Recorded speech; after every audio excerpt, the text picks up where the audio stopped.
নবাববাড়ি হাসান মঞ্জিলের দর্শনার্থীদের নির্দিষ্ট হারে টিকিট কেটে ভিতরে প্রবেশ করতে হয়। ভ্রমণ গাইড ওয়েব্যাক মেশিনে আর্কাইভকৃত 4 অক্টোবর 2021 তারিখের অনুসারে 12 বছর কম বয়সী শিশুদের টিকিটের মূল্য 10 টাকা। প্রাপ্তবয়স্কদের জন প্রতি টিকিটের মূল্য 40 টাকা। বিদেশি পর্যটকদের প্রবেশের টিকিটের মূল্য 500 টাকা। সার্কভুক্ত দর্শনার্থীদের জন্য 300 টাকা এবং প্রতিবন্ধীদের হাসান মঞ্জিলে প্রবেশের জন্য টিকিটের প্রয়োজন হয় না। হাসান মঞ্জিল ঢাকা শহরের দক্ষিণ বুড়িগঙ্গা নদীর তীরে অবস্থিত। এটি ঢাকার নবাবদের প্রাসাদ ছিল। 1872 সালে নবাব আব্দুল গনি তার পুত্র খাজা আহসানুল্লাহ নামে এই হাসান মঞ্জিলের নামকরণ করা হয়। 19 শতকের মাঝামাঝি থেকে প্রায় 100 বছর এই প্রাসাদটি বাংলার রাজনৈতিক কেন্দ্র ছিল। 23টি গ্যালারি নিয়ে 1992 সালে এই দর্শনার্থীদের জন্য এটি উন্মুক্ত করা হয় জাদুঘর হিসেবে আহসান মঞ্জিল। হাসান মঞ্জিলের নিচতলা পূর্ব অংশে কক্ষটিতে ইতিহাস, সংস্কৃত, প্রিন্টিং, নানা ধরনের ইতিহাস সম্পর্কিত তথ্য।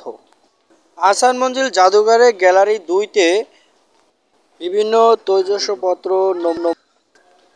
দেখতে পাচ্ছেন, বিভিন্ন আসবাবপত্র এবং আলমারি এবং একটি টিপি আছে এবং দেখতে পাচ্ছেন প্রিন্টিং কিছু ছবি এবং দেখতে পাচ্ছেন সোফা, আলমারি এবং আলমারিতে কিছু তথ্য, আলোকচিত্র। তো আপনারা দেখতে পাচ্ছেন অনেক কিছু, অনেক সুন্দর দৃশ্য। বাংলাদেশ এখানে হাসান মঞ্জিলের ইতিহাস সম্পর্কিত বই, হাসান মঞ্জিলের জাদুঘর। এখনই আমরা দেখতে পাচ্ছেন প্রিন্টিং করা এই যে নওয়াব আলীর ছবি এবং তাদের পুত্রদের ছবি এবং গ্যালারি। তো আমরা এখন দ্বিতীয় গ্যালারিতে যাব, সেখানে অনেক কিছু দেখতে পাবো।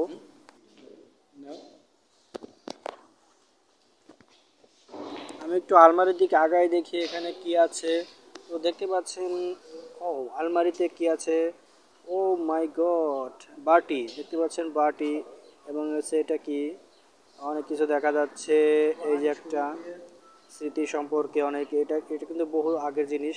ফুলদানি, তৈজসপত্র, এটা নবাব বাড়ির জাদুঘরে হাসান মঞ্জিলে। তো দেখতে পাচ্ছেন অনেক কিছু দেখা যাচ্ছে এবং অনেক কিছু প্রিন্টিং এবং নবাব বাড়ি কীভাবে অনেক দৃশ্য দেখা যাচ্ছে।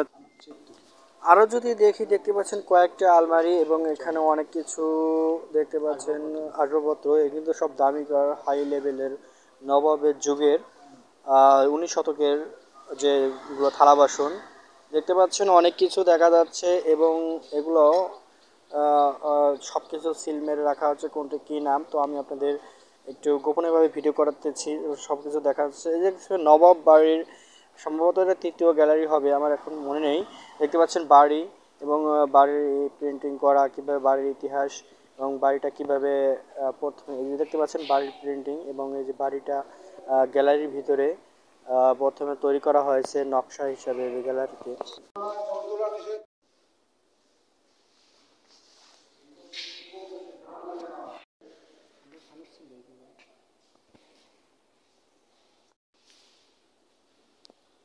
ও, এখানে অনেকটা ইতিহাস লেখা দেখা যাচ্ছে এবং কোন ইতিহাস কি হয়েছে দেখতে পাচ্ছেন, অনেকটা ইতিহাস। আমি দু একটা দেখতে পাচ্ছি। এই যে নবাব বাড়ির থালা বাসন, এটা এটা ড্রয়িং রুম। দেখতে পাচ্ছেন অনেক কিছু, মনে হচ্ছে ডাক্তারি সরঞ্জাম। দেখতে পাচ্ছেন আরও অনেক কিছু দেখা যাচ্ছে এবং এখানে বড় বড় প্রিন্টার এবং নবাবের পরিবার সহ এবং উপরে দেখতে পাচ্ছেন একটা ছিদ্র এবং অনেক কিছু লেখা আছে। সিন্দুক, আমরা এখন সিন্দুকগুলো দেখতেছি। দেখতে পাচ্ছেন কতগুলো সিন্দুক, সিন্দুক আর কি দেখতে পাচ্ছেন, অনেক কিছু দেখা যাচ্ছে এবং অনেক কিছু লেখা নব দেখতে পাচ্ছেন, অনেক কিছু আমরা দেখতেছি। এখন আমরা সিঁড়ি বেয়ে উপরে দোতলায় উঠবো। দেখতে পাচ্ছেন সিঁড়ি দিয়ে দোতলায় উঠছি এবং সেখানেও অনেক অনেক আসবাবপত্র, অনেক কিছু দেখা যাবে তথ্য, যেহেতু জাদুঘরে আমরা আছি হাসান মঞ্জিলে। দেখতে পাচ্ছেন আমরা কিন্তু দোতলা বিশিষ্ট সিঁড়িগুলো ঘুরে উঠতেছি। আমরা উঠে গেছি প্রায়। এখন আমরা যে কক্ষে প্রবেশ করব সেই কক্ষে দেখতে পাচ্ছেন সবার অনেক অনেক বিশিষ্ট জনের নাম দেখা যাচ্ছে অনেকজনের। আমরা ঘুরে ঘুরে তা দেখতেছি এবং দেখতে পাচ্ছেন যেখানে অনেক কিছু, এই যে ও রবীন্দ্রনাথ ঠাকুর, যে কোনো এই যে অনেক কিছু দেখা যাচ্ছে, দেখতে পাচ্ছেন কবিদের নাম, অনেক কবি, সভাকবিদের স্থান এটা মনে হয় সম্ভবত। ওখানে অনেক কিছু দেখা যাচ্ছে। ও আমরা এখন কোথায় যাচ্ছি? আমরা এখন দোতলায় দেখতেছি সব কিছু দেখতে পাচ্ছেন। এই যে নবাবের আহ, দেখতে পাচ্ছেন নবাবের এখানে থাকার জায়গা, এবং তার অনেক কিছু দেখা যাচ্ছে। এবং আমরা একটু দেখি ঘুরে ঘুরে। আসার মঞ্জিলে দেখার মতো অনেক কিছুই আছে, দেখতে পাচ্ছেন অনেক জায়গা, অনেকটাই নবাবের বাড়ি, নবাবের আসবাবপত্র, ড্রয়িং রুম, সভাকক্ষ, বহুত জায়গা আমরা দেখেছি, এবং অনেক কিছু প্রদর্শন করা বাকি। অনেক কিছু দেখা যাচ্ছে, কিন্তু আমরা এখন উপরে, যে উপরে দোতলায় দেখতে পাচ্ছেন, এখানে উপরে সিঁড়ি, আবার ছাদে যাওয়ার জন্য কিন্তু সিঁড়ি আটকানো। দেখতে পাচ্ছেন আমরা অনেক কিছু দেখবো। আমরা এখন এই উপরে দেখতেছি অনেক কিছু, আপনারা দেখতে থাকুন। এখানে অনেক কিছু, আয়নার ভিতরে অনেক কিছু দেখা যাচ্ছে। এবং এইখানে দেখতে পাচ্ছেন, এখানে নবাবরা অনেক কি করতো, এখানে দেখা যায় অনেক কিছু সাজানো দেখা যাচ্ছে।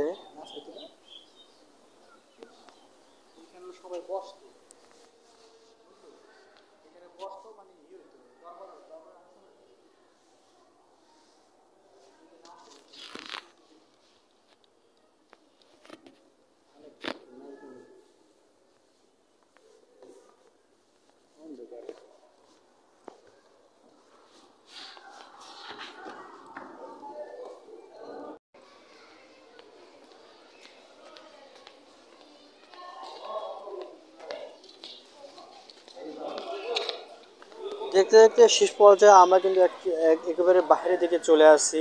দেখতে পাচ্ছেন, আহ, এখান দিয়ে আমরা বের হয়েছি। এবার আমরা কিন্তু আরেকটা যেখানে যাব, দেখতে পাচ্ছেন এই বাইরের দিকে ওই পাশে সাগর, তারপরে বুড়িগঙ্গা নদী। দেখতে পাচ্ছেন আমরা এখন আরেকটা সভাকক্ষ দিকে আগাচ্ছি, সেখানে অফিস কক্ষ। আমরা অফিস কক্ষ দোতলায় গিয়ে দেখব।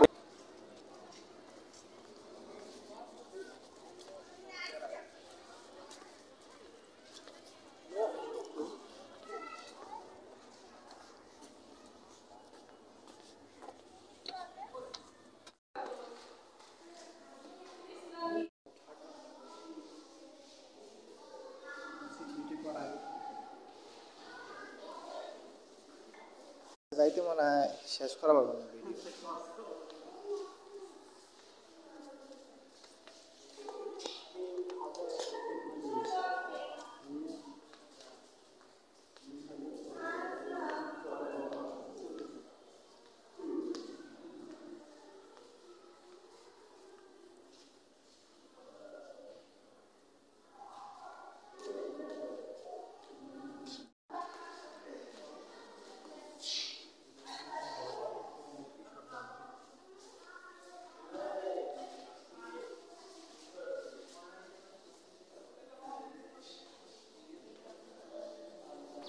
দেখতে পাচ্ছেন অফিস কক্ষ, অনেক কিছু দেখা যাচ্ছে।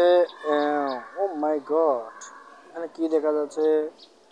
এখানে তো একটা লাঠির মতো দেখা যাচ্ছে, এবং বারুদ পিস্তল মিস্তল সম্ভবত। এরপর আমরা অনেক কিছু দেখব। দেখতে পাচ্ছেন আমরা যত আগাই, যে তীর দেখা যাচ্ছে, তীরের মতো কোচ এখানে কিছু অনেক কিছু দেখা যাচ্ছে। তো আমরা একটু আগাবো, আগে দেখবো আরো কি আছে।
আসার মঞ্জিলের জাদুঘর আমাদের ঘোরা শেষ এবং আমরা দেখতে পাচ্ছেন চারপাশ দিয়ে ঘুরে দেখতেছি এবং বাহিরের দিকে ঠিক এই আছে। আমরা এই সোজা ভিতর দিয়ে আসছি এবং এটা দেখতে পাচ্ছেন অনেক কিছু দেখা যাচ্ছে, অনেক অনেক সুন্দর অপূর্ব দৃশ্য, আপনারা না দেখলে মিস করবেন। আপনারা অবশ্যই আসবেন এখানে। দেখতে পাচ্ছেন আমরা কিন্তু এখন সামনের দিকে, যেখানে আহসান মঞ্জিলের সামনে কতগুলো গাছ আছে, নারকেল গাছ, নারকেল সুপারি গাছ এবং তাল গাছ আছে, ওই যে দেখা যাচ্ছে। এবং আমরা সেখানে একটু বসা আসছিলাম এবং অনেক কিছু দেখতেছি, উপভোগ করতেছি, অনেক দর্শনার্থী আছে, আমরাও আসছি দেখতেছি নানান ধরনের। আমি যদি আপনাদের একটু সোজা সামনের দিকে দেখাই, দেখতে পাচ্ছেন হাসান মঞ্জিলের সামনের দিকটা অনেক সুন্দর। আপনাদের না দেখলে অত বিশ্বাস করতে পারবে না, হাসান মঞ্জিলটা এত সুন্দর, এত জায়গা, অনেক কিছু দেখার মতো, অনেক ভিতরে আম, ঐতিহাসিক আসবাবপত্র বা জাদুঘর অনেক কিছু নিদর্শন আছে যা আমরা দেখেছি। আপনারা আসুন, দেখুন, অনেক সুন্দর একটা জায়গা, উপভোগ করুন। দেখতে পাচ্ছেন হাসান মঞ্জিলে দোতলায় একটু শুরু থেকে ওঠা যায়।